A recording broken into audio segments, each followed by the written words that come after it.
Phone வந்து இப்போ நார்மலாக ஆன் ஆயிடுச்சு. இந்த ஃபோன் என்ன ப்ராப்ளம்னு பார்த்தா, ஃபோன் வந்து ஆன் ஆகலன்னு கொண்டு வந்திருக்காங்க கஸ்டமரு. ஆன் ஆகலை. நம்ம இதை வந்து டிசியில் செக் பண்ணி பார்க்கலாம். டிசியில் செக் பண்ணால் ஃபோன் வந்து ஆட்டோ கன்சப்ஷன் எடுக்குது. ஆட்டோ கன்சப்ஷன் எடுத்தால் ஃபோன் வந்து ஷார்ட். ஃபோன் வந்து ஷார்ட்டில் இருக்குது. அதனால தான் ஆட்டோமேட்டிக்காக வந்து வேல்யூ வந்து ஏறுது. இப்போ இந்த ஷார்ட்டை எப்படி ரிமூவ் பண்ணுறதுன்னு ஃபஸ்ட்டு பார்க்கலாம். ஷார்ட்டில் வந்து ரெண்டு மெத்தட் ஷார்ட்.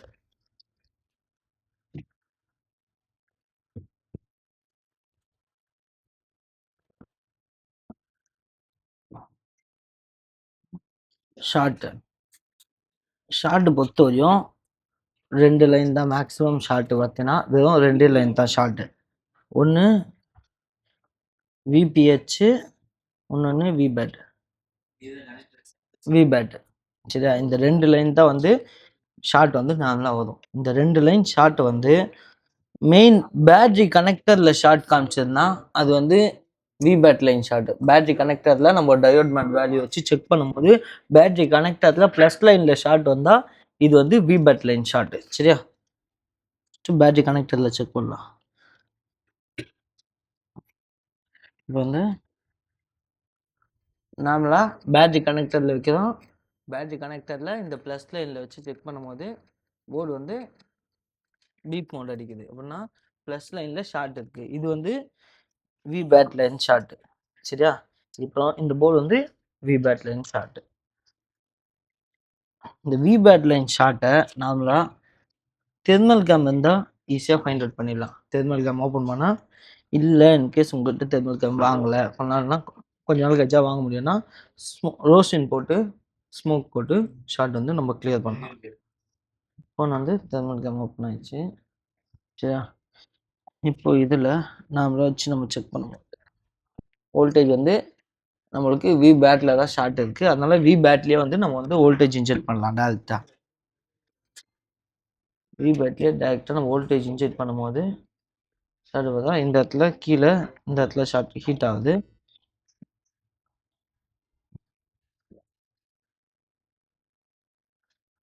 டேரெக்டாக இங்கே மட்டும் தான் ஹீட் ஆகுது. வேறு எங்கேயும் ஹீட் இந்த ஷீல்டு இருக்கிறதுனால வேறு எங்கேயும் நம்மளுக்கு ஹீட் காட்டல. அது இல்லாமல் இந்த கீழே இந்த கனெக்டர் கீழே இந்த ஷீல்டு இருக்குது. அப்போ நம்ம ஃபஸ்ட்டு செக் பண்ண வந்து இந்த கனெக்டர் கீழே இருக்க இந்த ஷீல்டு வந்து ஓப்பன் பண்ணி நம்ம வந்து செக் பண்ணிக்கலாம். சரி, ஷீல்டு ஓப்பன் பண்ணும்போது பக்கத்தில் காமெண்ட் எதுவும் டேமேஜ் ஆகக்கூடாது. மேக்ஸிமம் கெப்பாசிட்டர்னால் பிரச்சனை இல்லை. ரெஜிஸ்டரு ஐசி எதுவும் டேமேஜ் ஆகாத அளவுக்கு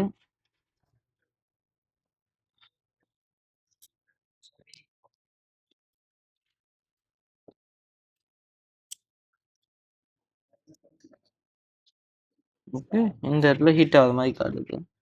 நம்ம இந்த இடத்துல ஸ்மோக் போட்டு கன்ஃபார்ம் பண்ணிக்கலாம் எந்த காம்பனண்ட் ஹீட் ஆகுது, இந்த இடத்துல தான் ஷார்ட் இருக்கா இல்லையான்ட்டு ஸ்மோக் போட்டு நம்ம கன்ஃபார்ம் பண்ணலாம்.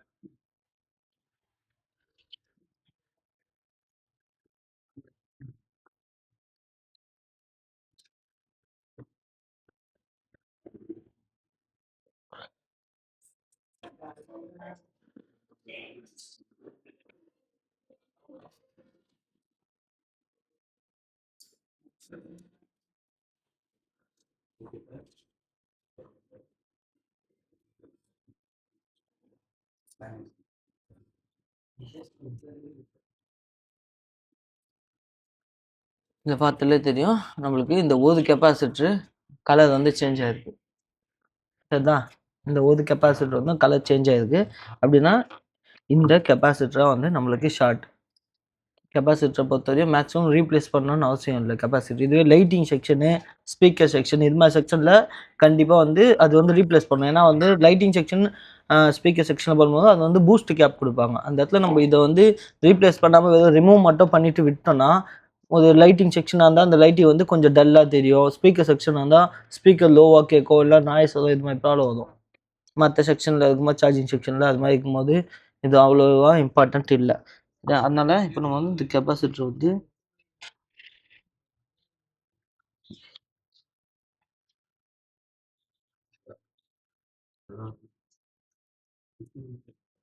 கெப்பாசிட்டர் ரிமூவ் பண்ணிட்டோம். இந்த ப்ளஸ் லைனில் வைக்கும்போது வேல்யூ 389 காட்டுது. ஃபஸ்ட்டு கிரவுண்டு காட்டுச்சு, பீப் சவுண்ட் வந்துச்சு ஷார்ட்டில் இருந்ததுனால. இப்போ இந்த பாயிண்டில் செக் பண்ணும்போது நம்ம பார்த்தோன்னா 389 இந்த வேல்யூ வருது. இப்போ இந்த ஷார்ட் வந்து ஃபோன் வந்து ஷார்ட்டு கிளியர். இப்போ போர்டை வந்து ஆன் பண்ணி செக் பண்ணி பார்க்கலாம்.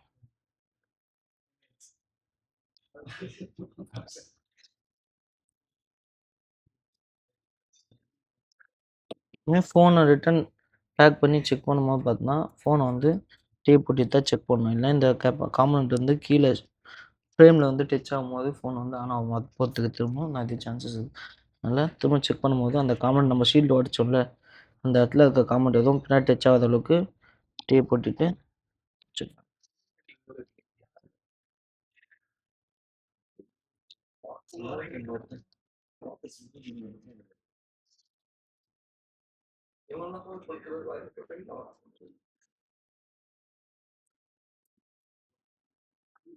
ஃபோன் வந்து இப்போ நார்மலாக ஆன் ஆயிடுச்சு.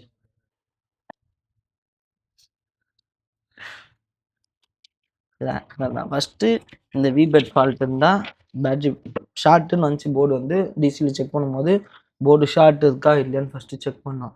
ஷார்ட்டு இருந்துச்சுன்னா அந்த ஷார்ட்டு விபேட் லைனில் ஷார்ட் இருக்கா விபிஹெச் லைனில் ஷார்ட் இருக்கான்னு செக் பண்ணோம். செகண்டு, இன்கேஸ் விபேட் லைனில் ஷார்ட் இருந்துச்சுன்னா டேரெக்டாக நம்ம வந்து விபேட்லேயே வந்து வோல்டேஜ் இன்ஜெக்ட் பண்ணி கண்டுபிடிச்சிடலாம். இன்கேஸ் விபிஹெச் லைனில் ஷார்ட் இருந்தால் நம்ம வந்து விபேட்டில் வோல்டேஜ் இன்ஜெக்ட் பண்ணால் ஒரு சில நேரத்தில் காட்டாது. அந்த நேரத்தில் விபிஹெச் லைன் செகண்டரி லைன் வந்து எந்த லைனில் போதோ பார்த்து அந்த லைனில் வந்து நம்ம வோல்டேஜ் இன்ஜெக்ட் பண்ணி இது மாதிரி ஷார்ட் வந்து கிளியர் பண்ணலாம். தெர்மல் கேம் இருந்தால் தெர்மல் கேமில் போட்டோ, இல்லை ரோஷன் இருந்தால் ரோஷன் போட்டோ இந்த மாதிரி ஃபால்ட் வந்து நம்ம ஃபைண்ட் அவுட் பண்ணலாம்.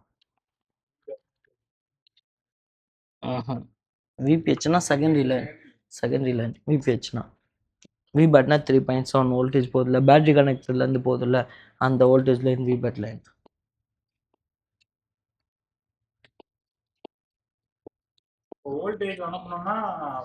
வோல்டேஜ் நம்ம இன்ஜெக்ட் பண்ணும்போது அந்த 3.7 வோல்டேஜ் நம்ம இன்ஜெக்ட் பண்ணும்போது எந்த காம்பனன்ட் ஷார்ட் ஆகுதோ அந்த இடம் வந்து பர்ன் ஆகும். இப்போ ரோஷன் போடுமா அந்த ஒரு இடம் மட்டும் ஐடென்டிஃபைவிங் காட்டுதுல, அதுமாதிரி காட்டும். டிசிலேருந்து நம்ம அந்த 3.7 வோல்டேஜ் வந்து கொடுக்கணும். அது ஃபோன் வந்து ஓகே, ஃபஸ்ட்டு நம்மளுக்கு என்ன ப்ராப்ளம் தெரியணும். இது தெரிஞ்சால் தான் வந்து நம்ம ஒர்க் பண்ண முடியும். இப்போ ஷார்ட்டுக்கு அந்த போர்டு நீ சிபியூ ஹீட் பண்ணுறதோ, இல்லை சிபியூ ஃபோனை நீ ஸ்மோக் போட்டு பார்க்குறதோ அது மாதிரி போட்டால் செட் ஆகுது. என்ன ப்ராப்ளம்னு நம்மளுக்கு ஃபஸ்ட்டு தெரிஞ்சால் தான் வந்து நம்ம வந்து ஒர்க் பண்ண முடியும். சரியா?